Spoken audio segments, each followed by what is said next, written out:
listening to the Downtown Community Church podcast. We are currently walking through 20 days of prayer and fasting together to start 2020. Along with this podcast, we are going through a journal as we pray for our community and read the Gospel of John together. You can grab a booklet on Sunday or find a digital copy at downtowncommunitychurch.com or on the DCC Tally app. We hope you enjoyed today's devotional. What's up, church? My name is Gardiner.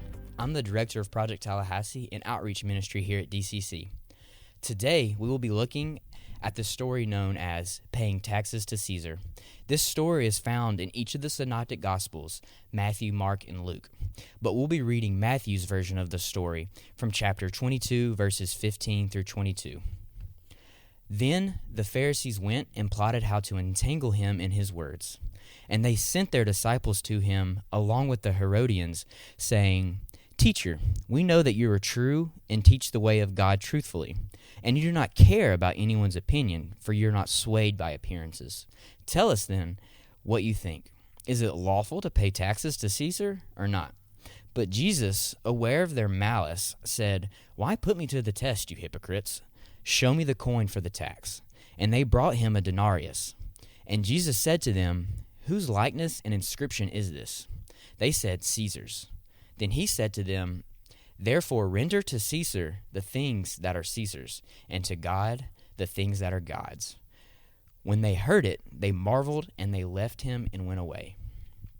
In these verses, the religious leaders are trying to find Jesus misspeaking so that they can arrest him.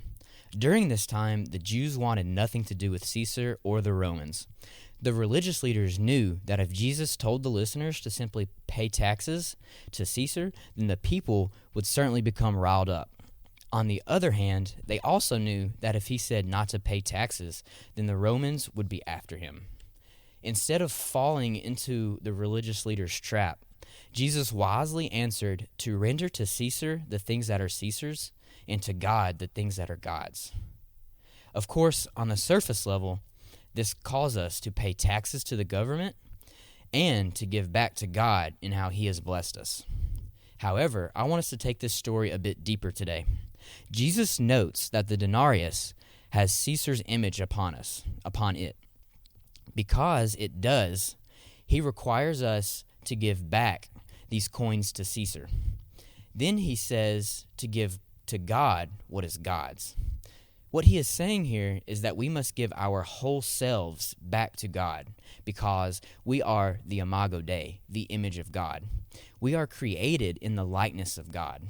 God's likeness and his inscription is upon our bodies and our souls. Therefore, Jesus requires us to give our body and our souls to God. Jesus isn't asking for a little bit of us, but he's asking for all of us. By giving our whole selves over to God, we are sacrificing ourselves, our desires, our feelings, our bodies, our total selves, to instead live for God. Paul writes in Romans 12, verses 1 and 2, "I appeal to you, therefore, brothers, by the mercies of God, to present your bodies as a living sacrifice, holy and acceptable to God, which is your spiritual worship. Do not be conformed to this world, but be transformed by the renewal of your mind, that by testing you may discern what is the will of God, what is good and acceptable and perfect." Here, Paul teaches us as well that we are to be in the likeness of God, and we do this by sacrificing ourselves. When we don't do this, we are lukewarm, which Jesus says to the church of Laodicea in Revelation 3, that he will spit us out if this is the case. He would rather us be cold for him than be lukewarm for him. My challenge to you today is to join me in prayerfully meditating on our areas of our lives that we have not fully given over to Jesus, areas that we have not sacrificed for Jesus. While we are prayerfully meditating over this, let's remember what Paul writes in 2 Corinthians 9:8. That we are to be encouraged as God is able to make all grace abound to us, so that having all sufficiency in all things at all times, we may abound in every good work. I love all y'all, and I hope you have a great day.